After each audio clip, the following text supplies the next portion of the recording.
quema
Hola, hola jóvenes, buenas noches.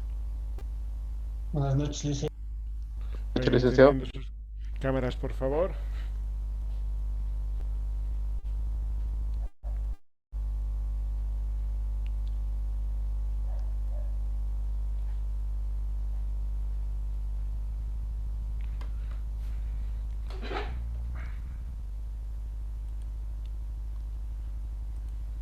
Bien, hoy día vamos a pasar clases los tres grupos. Mañana hay suspensión de actividades académicas, les iba a decir económicas, actividades académicas. Y por eso que vamos a pasar hoy día los tres grupos. Aunque con el grupo de hoy día estoy un poco más avanzado en comparación de los otros grupos eh, que pasamos los días viernes. Entonces, por favor, para el grupo de hoy día, vamos a tener un poquito de tolerancia, un poquito de paciencia, que les vaya explicando lo que habíamos desarrollado en la anterior clase. Estamos un poquito adelantados, entonces, por favor, un poquito de paciencia.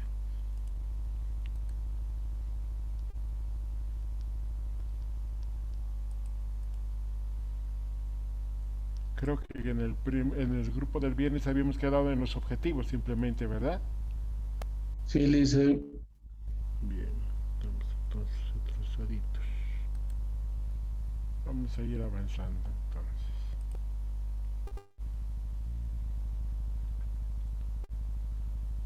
Recuerden que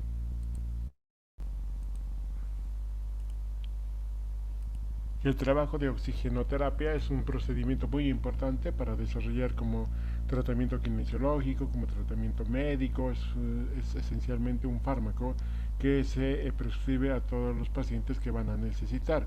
Obviamente que este oxígeno va a ayudar mucho a los pacientes a recuperar sobre todo el estado de salud que están presentando en ese momento.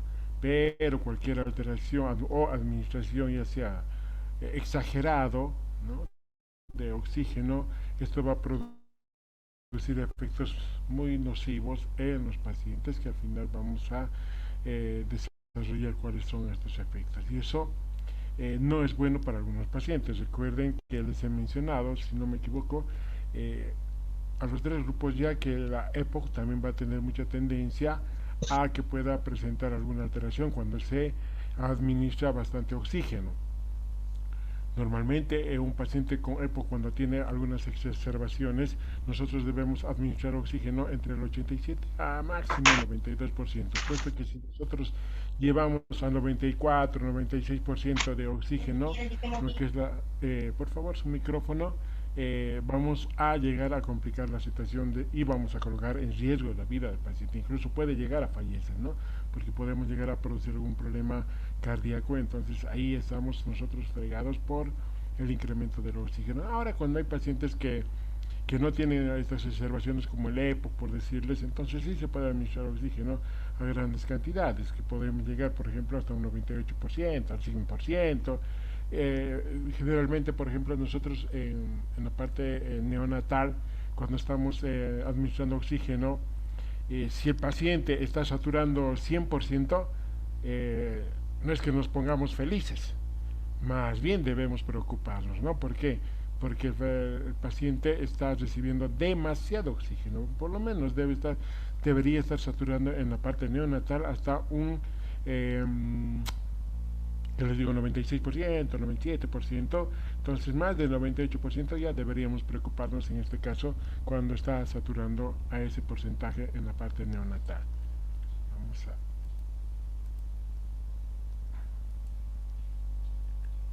no estamos grabando la clase.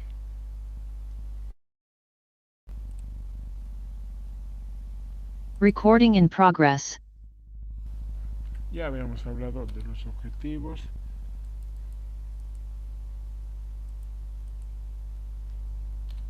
Bien, para recordar simplemente, muchos de nosotros, como kinesiólogos, bueno, los que se van a dedicar sobre todo a esta especialidad, deben de conocer cuál es la importancia de identificar sobre todo aspectos patológicos que van a desencadenar, en este caso, una desaturación, un problema de una hipoxemia, un problema de hipoxia. Entonces también esto va a determinar cuánto está afectando sobre todo en lo que corresponde a una insuficiencia respiratoria. Y nosotros ya habíamos hablado de un tema muy importante, habíamos profundizado sobre todo cómo se desencadena una insuficiencia respiratoria aguda. En este caso estamos hablando del tipo 1, tipo 2, tipo 3, qué patologías se van a desencadenar en cada uno de estas insuficiencias respiratorias, ¿no?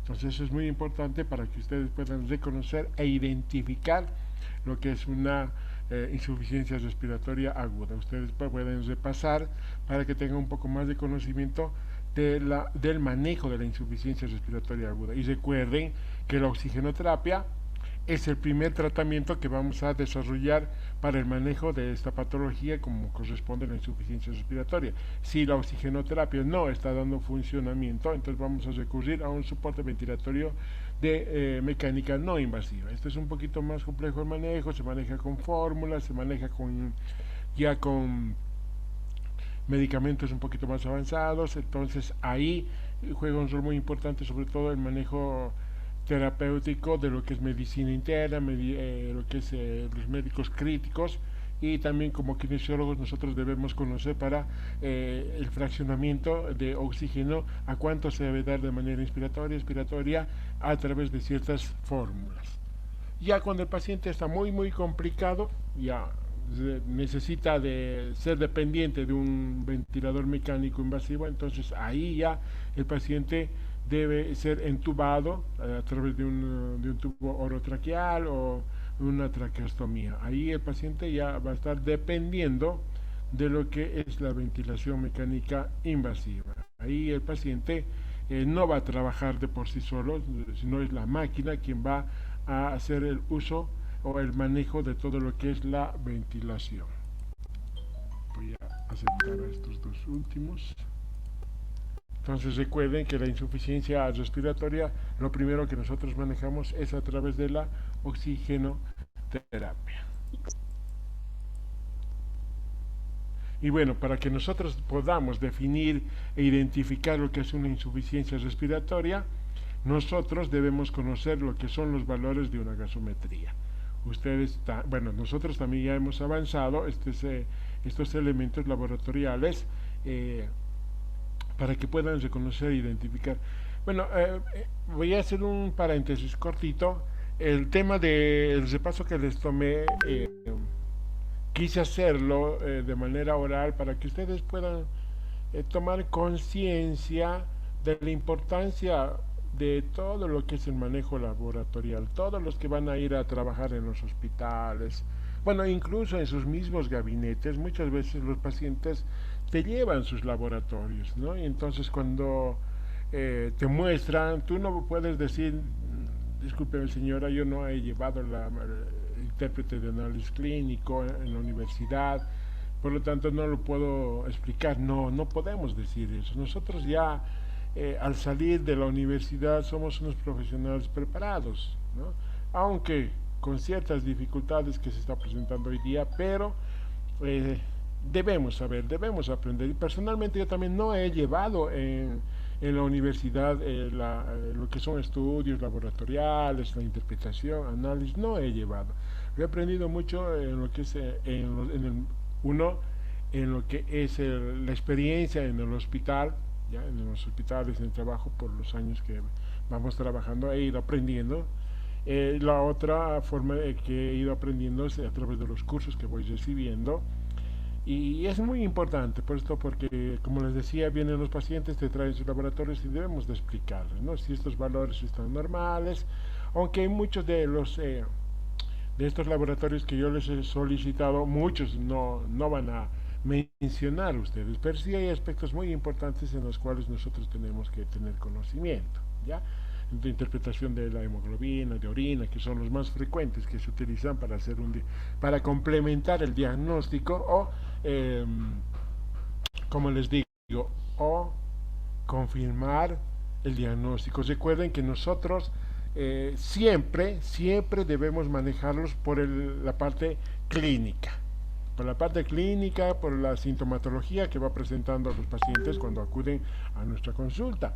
Y lo restante, el caso de manejo de interpretación también de imágenes o de bioimagenología, ya sea rayos X, ecografía, tomografías, resonancia y laboratoriales, nos van a ayudar a determinar, nos van a ayudar a determinar y a confirmar lo que es el manejo del cuadro clínico que está presentando el paciente, ¿no? Entonces, eso es lo más importante para nosotros. Muchas veces, y he visto incluso muchos estudiantes de la parte de medicina, que cuando leen la interpretación de laboratorios ya lo confirman el diagnóstico. No, eso no es lo correcto. Nosotros siempre debemos manejarnos por la clínica y la sintomatología que está presentando el paciente. Lo otro nos va a ayudar a determinar si. Entonces eso es muy importante, jóvenes, que ustedes vayan estudiando, repasando. He visto algunos trabajos que lo han hecho muy bien, ya están muy bien. Solo les pido que puedan ustedes estudiar, vayan repasando, para que cuando se les presente la oportunidad puedan hablar con sus pacientes y puedan hacer el intérprete de estos manejos laboratoriales, que es muy importante. Me imagino que muchos de ustedes habrán sorprendido la forma en cómo les he preguntado el día del repaso, ¿no? Entonces ha sido muy rápido, no les he dado el tiempo para que puedan pensar, pero he querido ser un poquito así estricto para que ver si ustedes han estudiado o no. No está en la asignatura este tema, aunque sí debería estar, puesto que en la parte respiratoria y cardiovascular se maneja la parte laboratorial.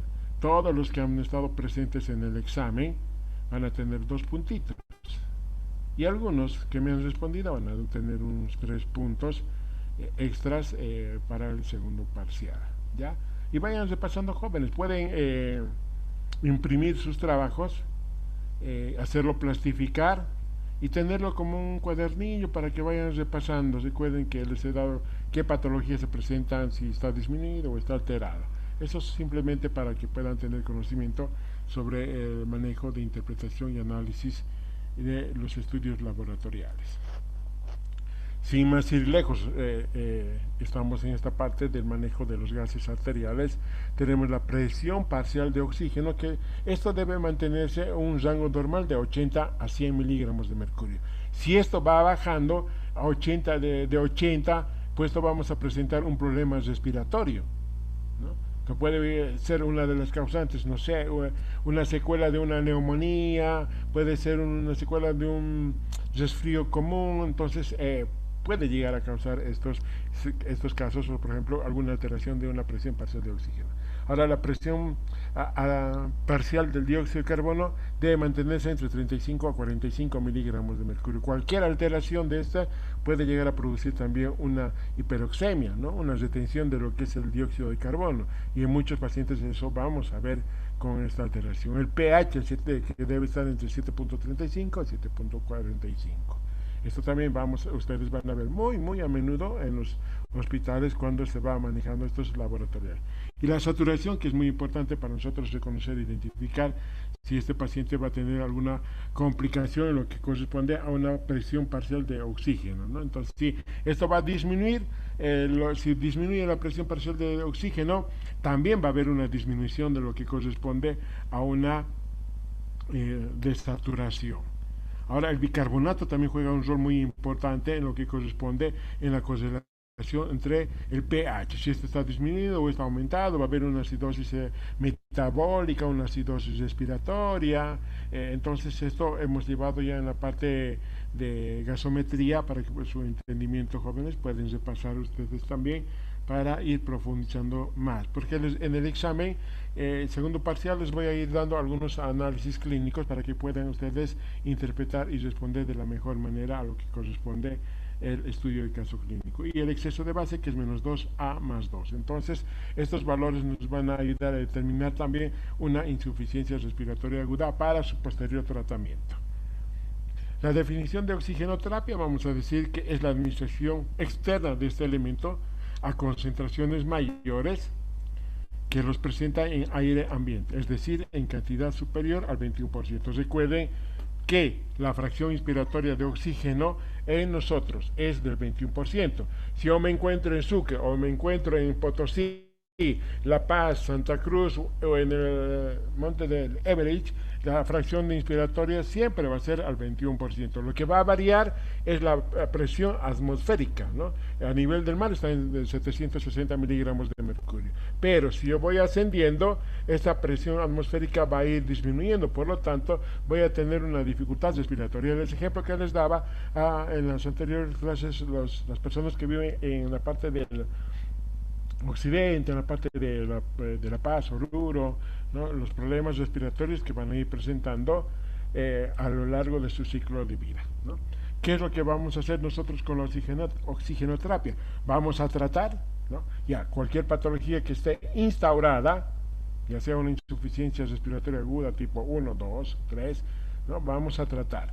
Pero si el paciente está presentando, puedo decirles, una desaturación 89%, ha tenido una secuela de un resfrío común o de una neumonía maltratada, entonces lo que vamos a hacer es colocar oxígeno a las pacientes para que puedan ayudarse a nivelar. Pero en este caso la fisioterapia respiratoria también debe estar inmiscuido en este procedimiento, que en las siguientes clases van a ir aprendiendo el manejo en pacientes con patologías obstructivas, con patologías restrictivas. Entonces los ejercicios que deben realizar estos pacientes cuando está presentando alguna alteración en lo que corresponde a una insuficiencia respiratoria.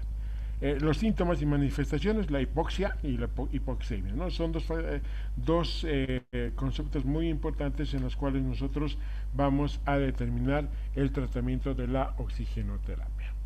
Y el objetivo es optimizar la oxigenación tisular medida por una saturación de oxígeno mayor al 90%, por una presión parcial de oxígeno superior a 60 miligramos de mercurio. Recuerden que nosotros tenemos una presión parcial de oxígeno entre 80 a 60 miligramos de mercurio. Si esto está disminuido, por ejemplo, a menor 80 o entre 60, nosotros debemos hacer el tratamiento de oxigenoterapia. habíamos indicado que el sistema de administración de oxígeno tenemos dos aspectos muy importantes, el sistema de bajo flujo y el sistema de alto flujo. En el de bajo flujo son aquellos que proporcionan una parte de la atmósfera inspirada por el paciente. O sea, todo lo que nosotros estamos inspirando en este momento, vamos a colocar una mascarilla, parte va a ser de la atmósfera y parte del ambiente que nosotros estamos tomando en cuenta para determinar el manejo del sistema de bajo flujo. Ahora, en el manejo de alto flujo es todo, ¿no? Son aquellos que proporcionan la totalidad de la atmósfera inspirada por el paciente. Entonces son dos elementos muy importantes en los cuales nosotros vamos a manejar también en estos pacientes, y también hay una variación en el manejo del sistema de bajo flujo y alto flujo. En el bajo flujo nosotros tenemos 4 tipos de mascarillas y en el alto flujo tenemos 2, aunque en algunos se utiliza más también, algunos se utilizan hasta 3,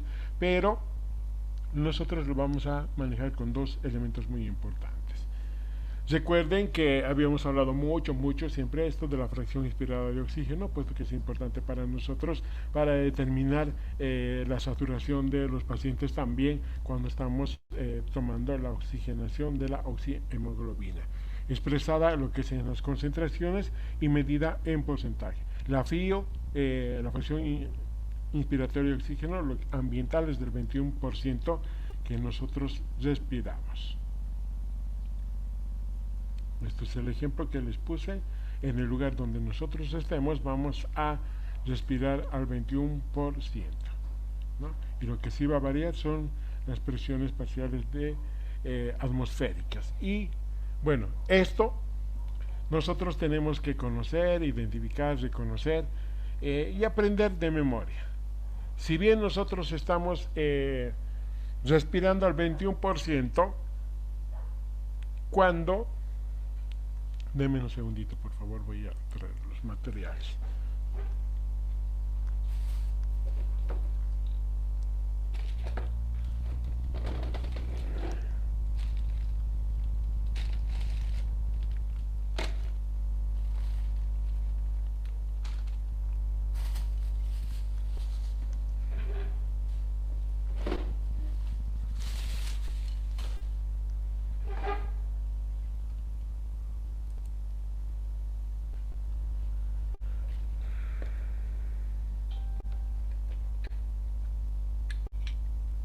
Bien, para los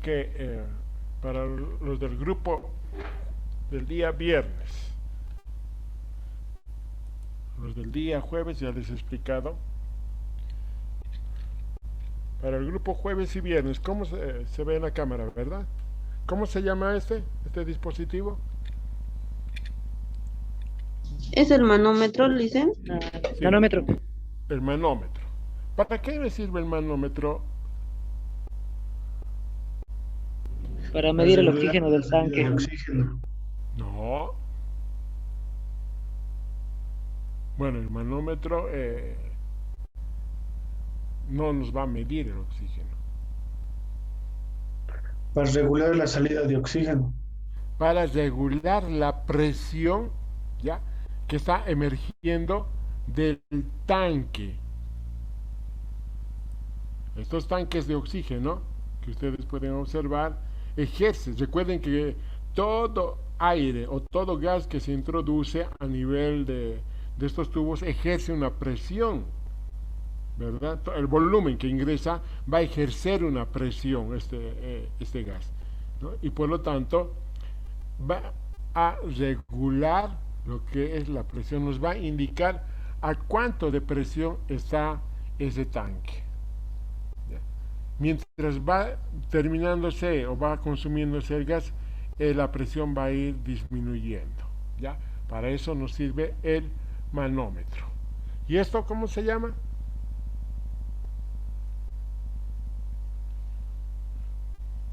Flujómetro, dicen. ¿Para qué nos sirve el flujómetro? Enciende tu cámara, Álvarez.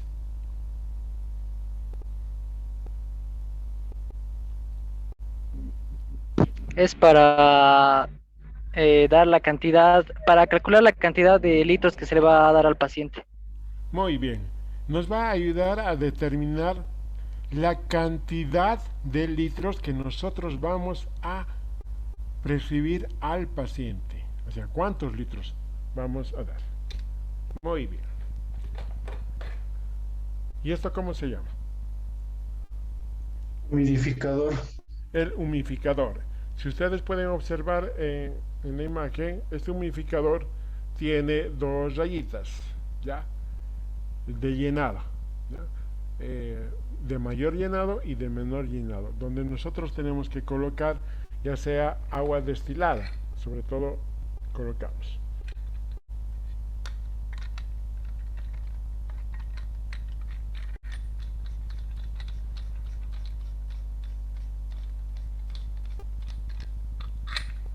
Bien.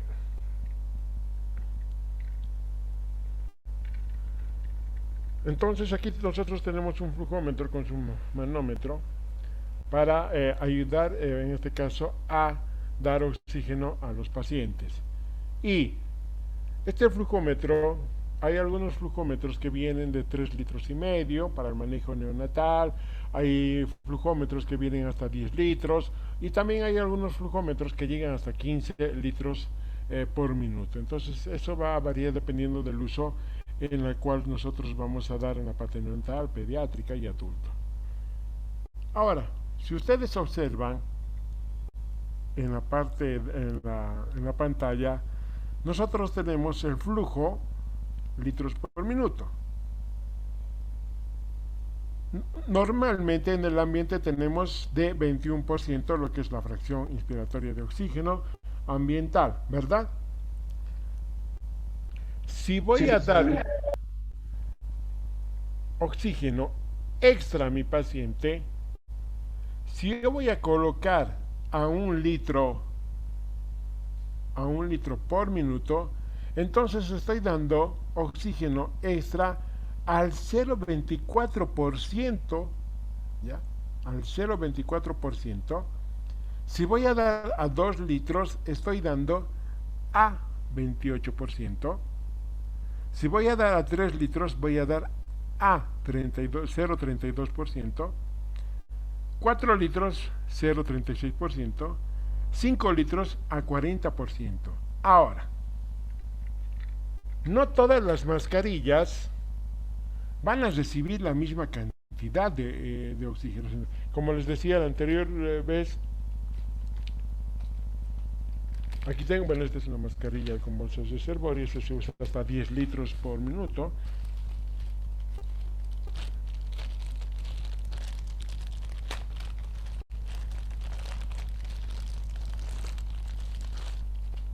Aquí tengo una mascarilla de una nasofaringea, ¿ya? En la cual va a recibir una cantidad de oxígeno.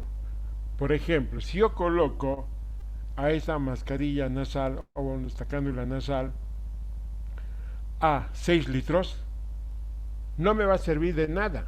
¿Por qué? Porque este elemento, este dispositivo está preparado para recibir, ¿ya?, a menos de 5 litros por minuto. Entonces, estos dispositivos que ustedes están conociendo, no a todos vamos a dar a una mayor cantidad. Y en este caso, la cánula nasal nos va a ayudar a determinar a menos de 5 litros por minuto.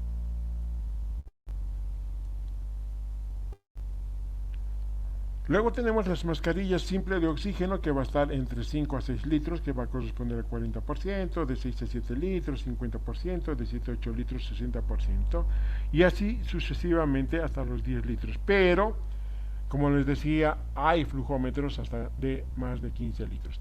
Y ustedes deben de conocer estos elementos muy importantes para cuantificar los litros por minuto cuando vayan a trabajar con sus pacientes. Les decía en la anterior clase que cuando nosotros estamos empezando a trabajar con nuestros pacientes y vemos que está desaturando, vamos a dar una cierta cantidad de oxígeno a nuestros pacientes, por decirles, un adulto a 5 litros por minuto, un pediátrico a 3 litros por minuto y un neonato que recién están naciendo a 1 litro por minuto.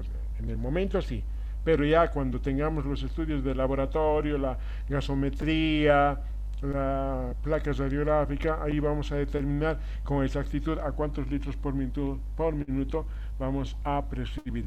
Y esto les digo que conozcan con el fin de que puedan aprender, ¿no? Para que cuando el día del examen vayan y copien, ¿no? Esto es importante que ustedes conozcan e identifiquen el flujo de litros por minuto y a cuánto de fracción inspiratoria de oxígeno estamos dando. Les voy a mostrar un video. Es un video muy bonito que me encantó a mí, lo encontré en el YouTube para que puedan reconocer. Vamos a poner, apagar el sonido, compartir sonido. Los dispositivos para la administración de oxígeno pueden dividirse en dos grupos fundamentales dependiendo de si cubren la totalidad o solo... ¿Se escucha? Sí, licenciado, se escucha. Sí. Sí, licenciado, se escucha. Ahorita pongo una parte de los... Los dispositivos para la administración de oxígeno pueden dividirse en dos grupos fundamentales dependiendo de si cubren la totalidad o solo una parte de los requerimientos inspiratorios del paciente. Los sistemas de concentración variable, también conocidos como de bajos flujos, administran el oxígeno a flujos inferiores a los requisitos inspiratorios del paciente, de modo que éste completará su ventilación con aire ambiente.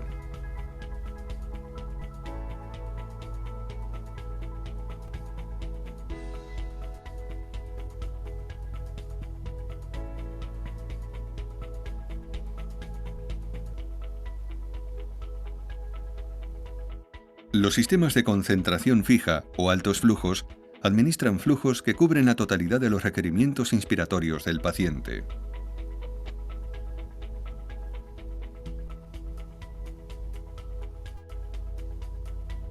En primer lugar, revisaremos las distintas opciones disponibles dentro de los sistemas de concentración. Bueno, ahí les hablaba un poquito sobre la introducción. Ahí, bueno, los vemos a otros videos de un ratito. La variación que hay de alto y bajo flujo, ¿no? Estos dispositivos que van a conocer. Generalmente los dispositivos de bajo flujo es la cánula nasal, la mascarilla simple, la de bolsa de deservorio, la de alto flujo tenemos sobre todo el de Venturi, el último video que ustedes han podido observar, en los cuales tienen unos dispositivos para medir sobre todo el flujo que va a ir ingresando, ¿no? A través de estos dispositivos que les mostraba en la anterior clase.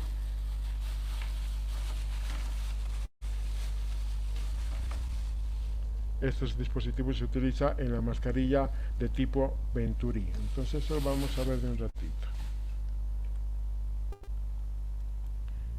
Bueno, el sistema de bajo flujo tenemos proveniente de un flujómetro conectado a la fuente de gas. O sea,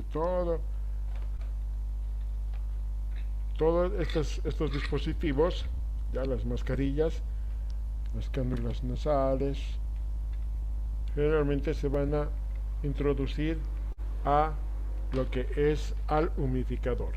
El gas va a ingresar por este dispositivo para el manómetro, para graduar la presión, para disminuir en este caso la presión que va a ejercer.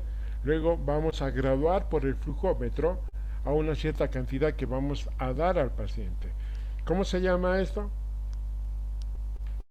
Lo que estoy mostrando ahorita. ¿Alguien sabe cómo se llama? Tubuladura. Tubuladura, muy bien. La tubuladura se introduce al flujómetro, perdón, al humidificador. Y vamos a empezar a graduar por la presión que va a ejercer.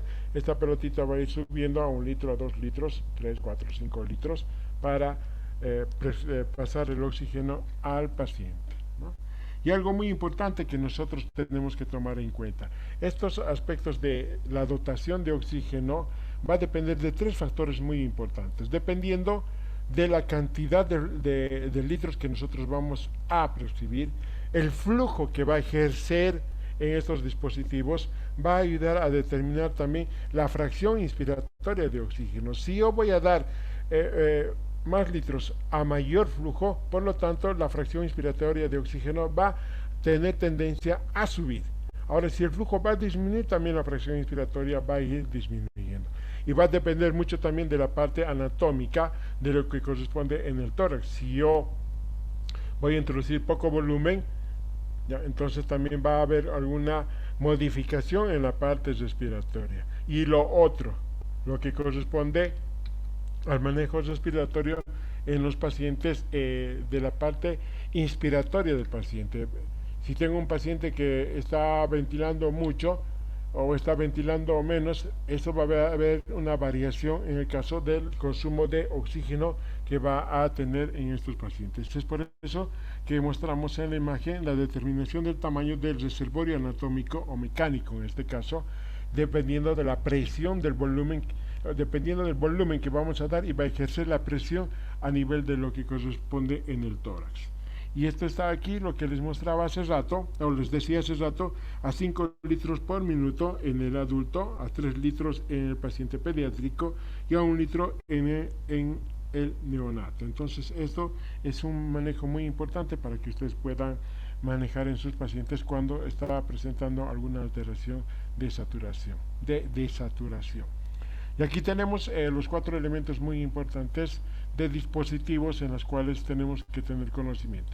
Con que ustedes aprendan, me identifiquen, y cuando yo les pregunte cuáles son los dispositivos que usamos en bajo flujo, ustedes me deben nombrar el catéter nasofaringeo, ¿ya? La cánula nasal, esta es la cánula, no tengo el catéter nasofaringeo, se me perdió, no sé qué pasó.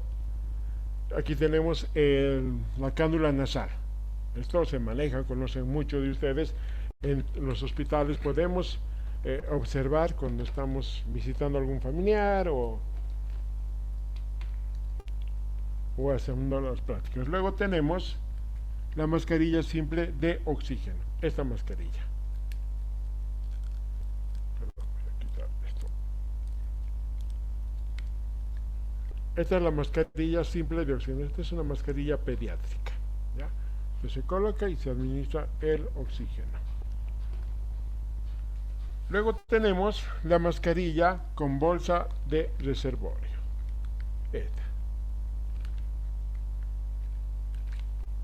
Esta es la mascarilla con bolsa de reservorio.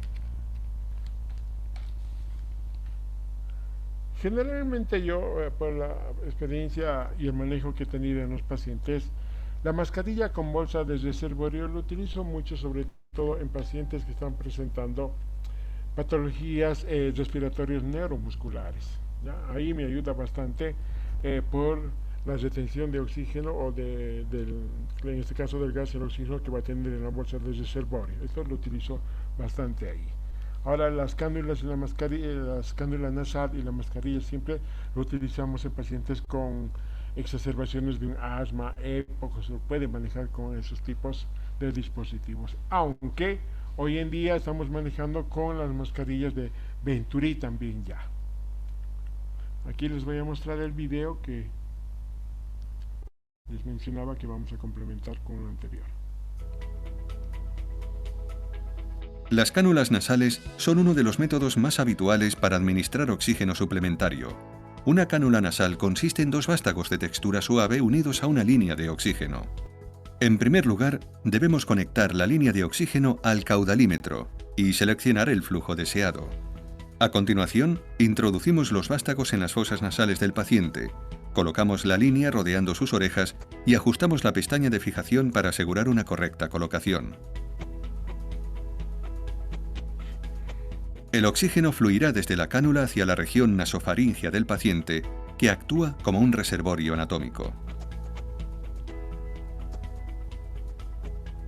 Las cánulas nasales están disponibles en un amplio rango de formas de vástagos, son ligeras y confortables para el usuario. Permiten administrar concentraciones de oxígeno de hasta 6 litros por minuto y hasta 4 litros por minuto no requieren humidificación. Las cánulas nasales pueden ser utilizadas a muy bajos flujos en niños. Asimismo, resultan muy útiles en pacientes que respiran por la boca. Los pacientes pueden comer, beber y hablar, al tiempo que reciben el oxígeno suplementario. Lo único que requiere la cánula es una vía aérea libre de obstrucciones. Las cánulas nasales están contraindicadas para su uso en pacientes con obstrucción nasal, como por ejemplo, la causada por pólipos. La concentración de oxígeno recibida por el paciente sufrirá variaciones según lo anteriormente indicado. Sin embargo, flujos de oxígeno de entre 1 y 6 litros por minuto suministrarán aproximadamente un 44% de oxígeno en la mayoría de los pacientes adultos. Existen varias tallas disponibles para pacientes adultos, pediátricos y neonatales, así como una amplia variedad de formas de vástagos indicadas para adecuarse a distintas circunstancias. Los vástagos rectos constituyen el diseño original y todavía son la opción más empleada en hospitales. Los vástagos curvos se diseñaron para direccionar el flujo de oxígeno hacia la parte posterior de la cavidad nasal, reduciendo las molestias sobre la mucosa. Los vástagos acampanados van incrementando progresivamente su diámetro desde la base a la punta. Esto ralentiza el flujo de oxígeno haciendo la cánula más confortable para el paciente. Los vástagos curvos y acampanados combinan ambas ventajas, liberando el oxígeno de forma lenta y direccionada hacia atrás para una máxima comodidad.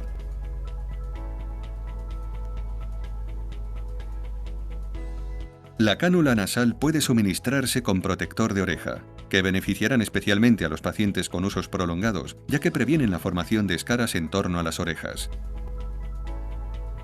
Las cánulas nasales también están disponibles en versiones especiales que permiten la monitorización del dióxido de carbono exhalado en pacientes no intubados.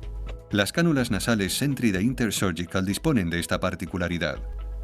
Estos dispositivos son adecuados para pacientes sometidos a sedación profunda en la que se recomienda monitorizar la frecuencia respiratoria. La cánula nasal Sentry se coloca en el paciente como una cánula convencional y a continuación se conecta la línea de monitorización a un capnógrafo. La cánula nasal Sentry dispone de vástagos tabicados, de modo que por uno llega oxígeno al paciente y por el otro se recoge el gas exhalado. Los valores de CO2 exhalado son comparables a aquellos obtenidos en pacientes intubados. Veamos ahora las mascarillas de oxígeno de concentración media, que suponen otra opción para la administración de oxigenoterapia a bajos flujos.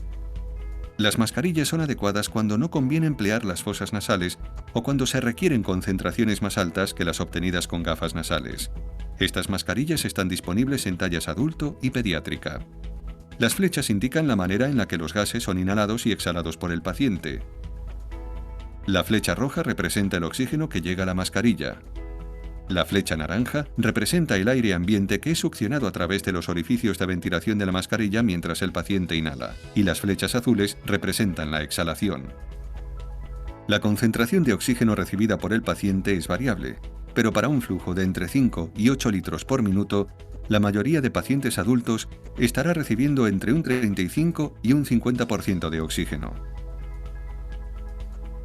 Uno de los extremos del tubo se conecta al conector de 6 milímetros de la mascarilla y el otro al caudalímetro. El caudalímetro debe posicionarse al flujo deseado para la concentración de oxígeno prescrita. La mascarilla se coloca sobre la nariz y boca del paciente y la gomilla ajustada adecuadamente para proporcionar un ajuste cómodo y seguro.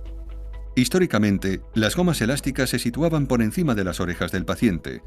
Sin embargo, la nueva generación de mascarillas Ecolite de Intersurgical se pueden colocar también por debajo de las orejas para reducir el riesgo de aparición de escaras. Es importante emplear una mascarilla que proporcione un adecuado sellado facial en la zona de la nariz del paciente, para evitar fugas de oxígeno que puedan irritar los ojos. Una mascarilla con ajuste inadecuado puede exponer los ojos a un flujo elevado de oxígeno seco que puede provocar queratopatías e incluso perforación de la córnea. El uso de mascarillas exige un flujo mínimo de 5 litros por minuto para asegurar el correcto lavado de dióxido de carbono y prevenir su reinhalación por parte del paciente. El riesgo de aspiración de vómitos es más elevado cuando se emplean mascarillas de oxígeno. Las mascarillas de concentración media de la gama Sentry de Intersurgical incorporan la capacidad de monitorizar el CO2 exhalado. Están indicadas en pacientes no intubados sometidos a sedación profunda en los que una posible depresión respiratoria debe ser controlada. La mascarilla puede conectarse a un capnógrafo mediante una línea de monitorización con conector Luer-Lock. El último dispositivo para la administración de oxígeno a concentración variable que vamos a ver son las mascarillas de alta concentración o mascarillas de no reinhalación. Estas mascarillas se emplean en situaciones que requieren concentraciones muy elevadas de oxígeno, como por ejemplo en pacientes críticos o inestables. Cuando el paciente inspira, la válvula en la entrada de la bolsa reservorio se abre permitiendo la entrada de oxígeno. Cuando el paciente exhala, se abren las válvulas de la mascarilla permitiendo la salida de CO2. En condiciones ideales, el paciente no respirará aire ambiente, sin embargo el ajuste de la mascarilla y el patrón respiratorio del paciente afectarán a la entrada de aire ambiente y por tanto a la concentración final de oxígeno. Las mascarillas de alta concentración de diseños antiguos con mal ajuste facial implican unas concentraciones de oxígeno suministradas en torno al 80% con flujos de entre 10 y 15 litros por minuto. La mejora en el ajuste conseguida con la nueva generación de mascarillas Ecolite minimiza la cantidad de aire que entra por los bordes de la mascarilla, con lo que la concentración conseguida se aproxima al 90% de oxígeno para flujos de entre 10 y 15 litros por minuto. Este funcionamiento mejorado requiere la inclusión de válvulas de seguridad, que se abrirían en el caso de un fallo en el llenado de la bolsa reservorio, permitiendo la entrada de aire en la mascarilla. Para emplear la mascarilla de alta concentración de oxígeno, en primer lugar, conecte la línea de oxígeno al caudalímetro y seleccione un flujo de 15 litros por minuto. Tape la válvula inspiratoria con un dedo, teniendo cuidado de no dañarla, para comprobar que la bolsa reservorio se llena correctamente. Estruje la bolsa reservorio para comprobar el adecuado funcionamiento de la válvula. Si la bolsa no se vacía, descarte la mascarilla y comience el test con una nueva. Llene de nuevo la bolsa y coloque la mascarilla sobre la cara del paciente, con un ajuste adecuado, pero cómodo. Ajuste el flujo de oxígeno de manera que la bolsa se desinfle, como mucho, un tercio al final de la inspiración. Cuando la mascarilla esté colocada en el paciente, tenga en cuenta que se incrementa el riesgo de aspiración de vómito. Una característica especial que podemos encontrar en algunas mascarillas de alta concentración de Intersurgical es el indicador de frecuencia respiratoria RespiCheck. La frecuencia respiratoria es un parámetro que debería ser monitorizado en cualquier paciente que requiera oxígeno adicional, y a menudo se emplean tan solo estimaciones poco precisas. La mascarilla RespiCheck incorpora un tubo de plástico con una bolita que actúa como indicador visual de la frecuencia respiratoria. El flujo de oxígeno en la mascarilla empuja la bolita a la parte superior del tubo y la presión negativa generada por cada inspiración del paciente envía la bolita al fondo del tubo, proporcionando un indicador visual de cada respiración.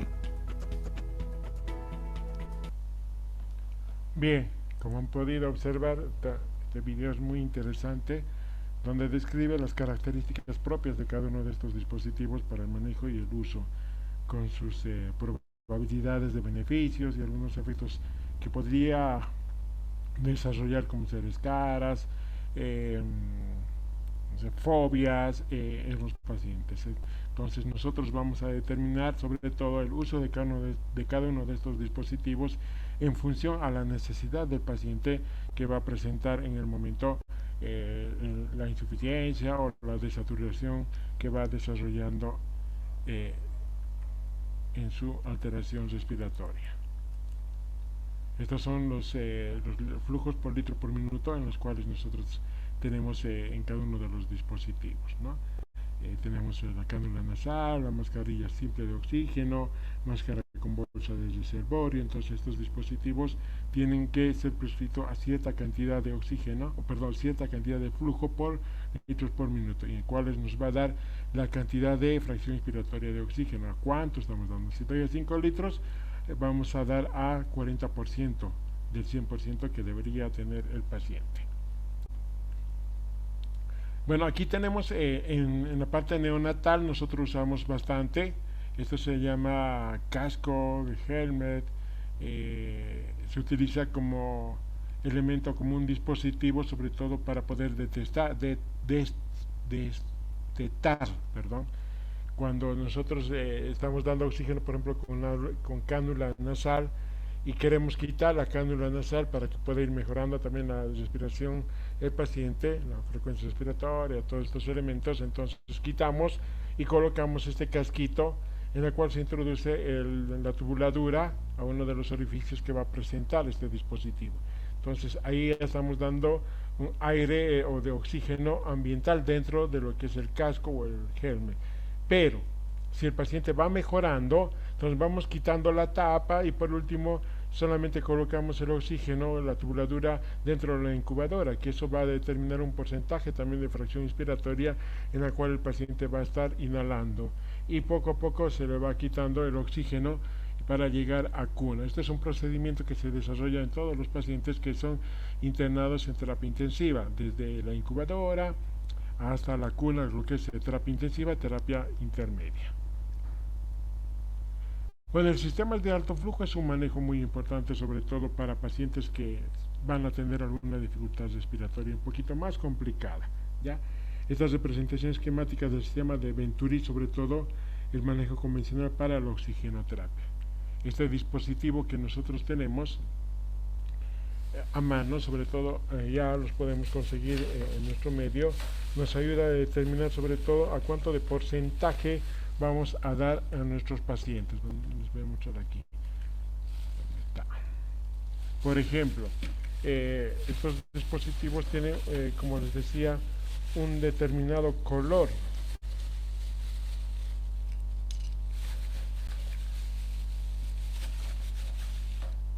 Bueno, tenemos el color azul, o en este caso es medio celeste, tenemos el amarillo, el color azul ya vamos a dar a 24% de fracción inspiratoria, pero el flujo que va a ir ingresando más o menos va a ser, en el caso en lo que corresponde a litros por minuto, de 78%. ¿Ya? Entonces, si ustedes se dan cuenta, el orificio que va teniendo es un poco más amplio. Va a depender mucho eso de la cantidad de oxígeno que nosotros vayamos a dar en los pacientes. Estos son los dispositivos que utilizamos en las mascarillas de Venturi.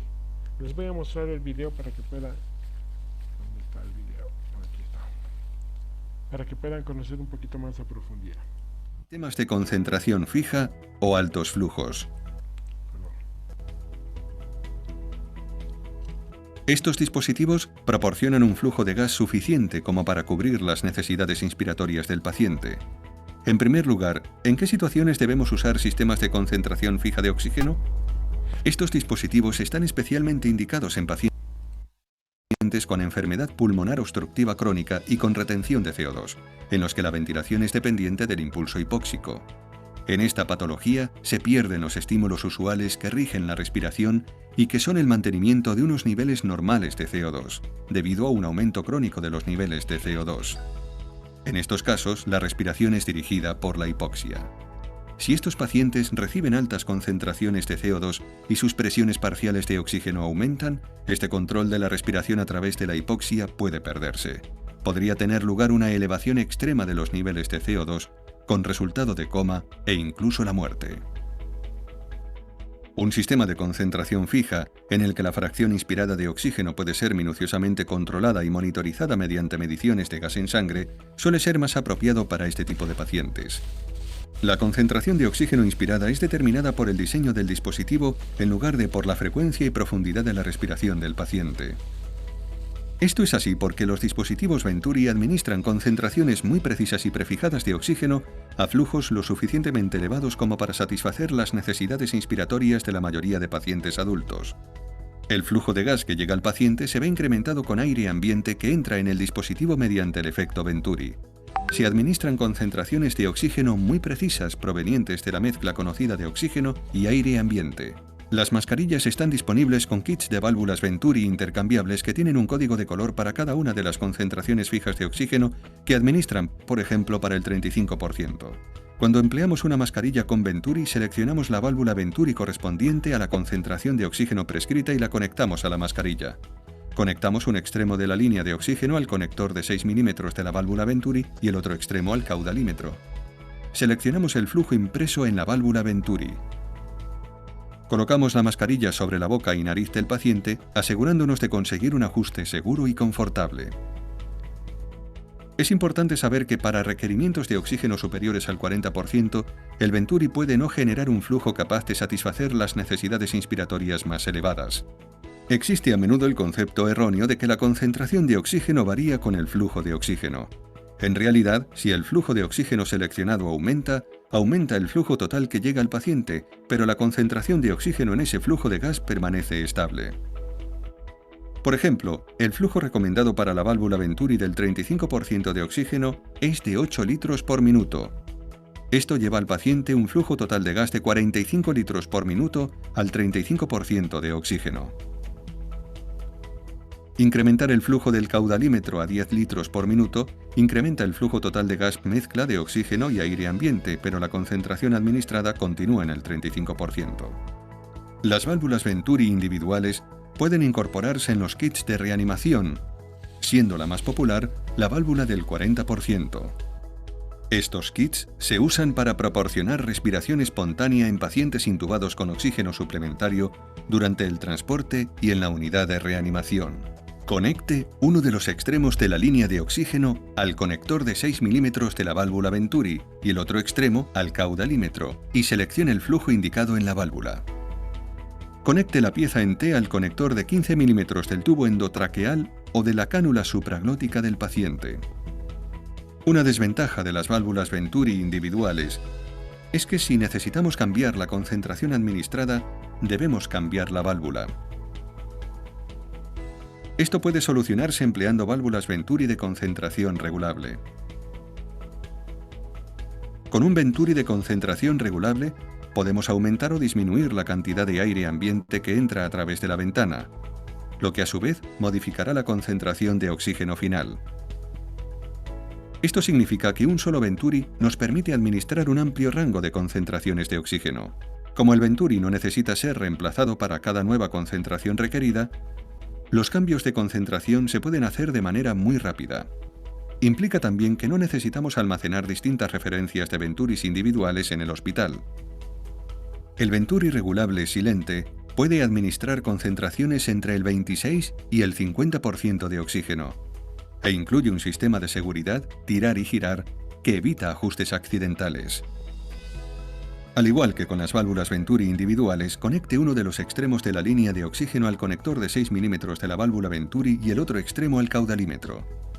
Para seleccionar la concentración deseada, asegúrese de que el selector está en el rango de concentraciones adecuado. Si la concentración deseada está entre el 26 y el 35%, asegúrese de que el selector está en el rango de bajas concentraciones. Si la concentración deseada está entre el 40 y el 50%, seleccione la concentración de oxígeno del 35%. Y después tire y gire del selector de concentraciones llevándolo al rango de altas concentraciones. Seleccione la concentración de oxígeno deseada tirando y girando de la rosca de las concentraciones. Seleccione el flujo en el caudalímetro de acuerdo a lo indicado para cada concentración en el cuerpo del Venturi. El rango de mascarillas Ecolite de Intersurgical representa un importante desarrollo en la administración de oxigenoterapia a los pacientes, evitando muchas de las limitaciones que presentaban los diseños más antiguos. Los materiales empleados tienen un impacto ambiental significativamente menor. Las mascarillas Ecolite son más ligeras e incorporan un sellado facial siliconado que proporciona un elevado nivel de confortabilidad a los pacientes. La mascarilla se adapta perfectamente a los distintos contornos de la cara, maximizando el oxígeno que llega al paciente y minimizando las fugas de gas hacia los ojos. Las mascarillas de oxígeno Ecolite han sido diseñadas para cuidar al máximo la piel del paciente, con materiales suaves que disminuyen el riesgo de desarrollar úlceras por presión. La última sección repasa los distintos dispositivos para administración de humidificación fría.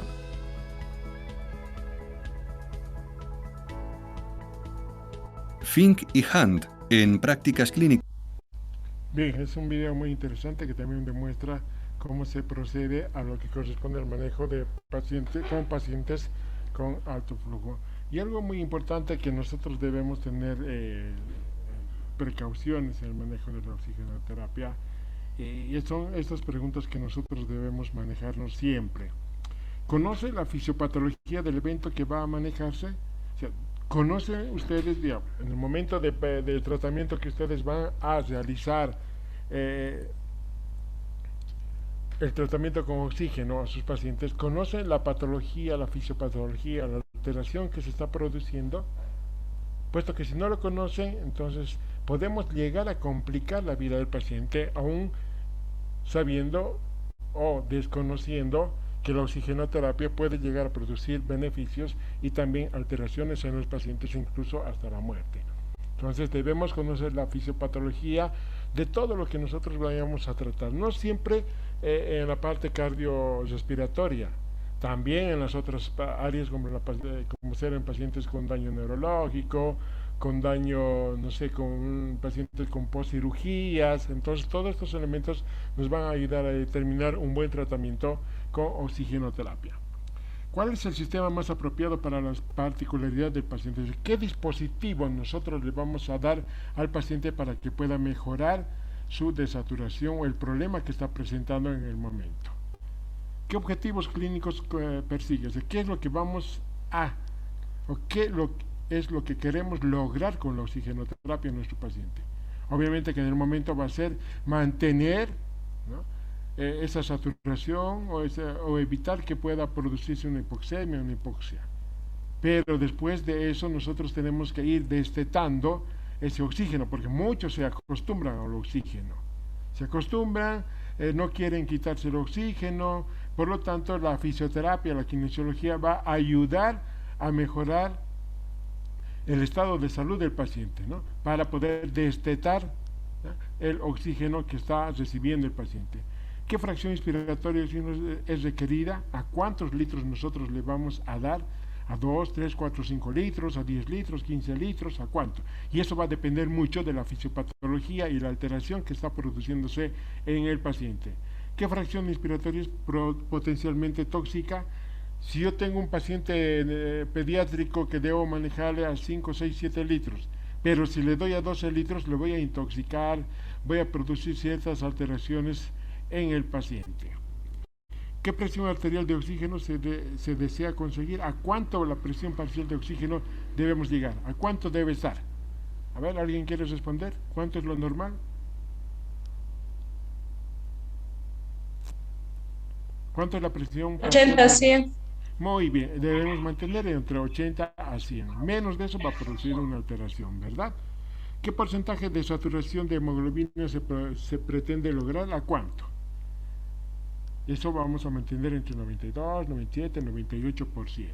Entonces, todas estas preguntas nosotros debemos hacernos en el momento que vamos a manejar a estos pacientes. Y aquí les voy a dar una tarea pequeñita para la siguiente clase. Cortito, no quiero que estudien. Solo quiero que estudien, ¿ya? Busquen en el internet sobre estos elementos. Perdón, ¿qué pasó? Los efectos adversos de la oxigenoterapia convencional. O sea, ¿qué es lo que va a producir cuando nosotros vamos a dar demasiado oxígeno? Uno está la depresión de la ventilación en la neumopatía crónica. El efecto de Schum, la fibroplasia retrolental, o más conocido como una retinopatía del prematuro. Toxicidad por el oxígeno. Estas 4 ustedes van a buscar para la siguiente clase y yo les voy a preguntar y ustedes me van a responder cortito. No quiero muy ambulosos, sino para que ustedes puedan conocer los 4 efectos más importantes que va a producir como efecto adverso del oxígeno. Muy bien, espero que me hayan logrado comprender sobre lo que quiero lograr en el manejo de la oxigenoterapia. ¿Alguna duda, pregunta que tengan?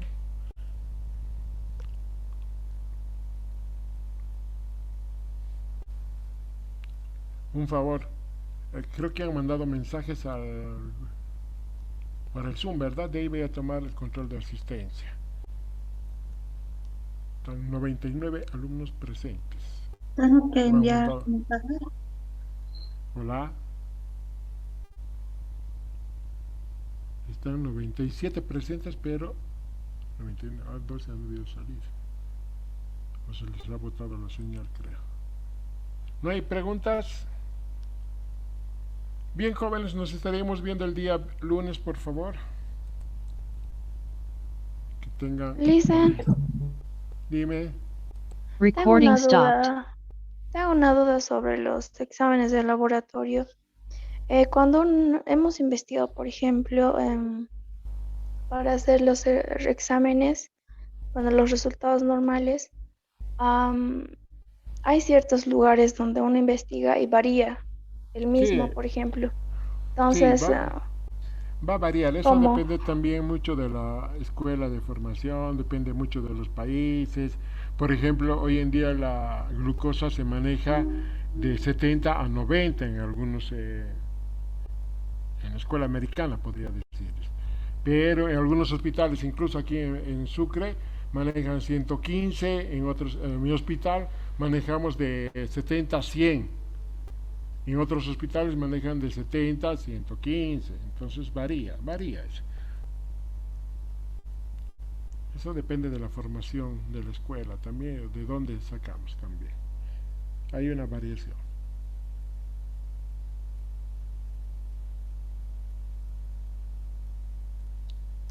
Bien, jóvenes, nos vemos el día lunes. Que tengan un buen fin de semana. Listen, listen. Dime.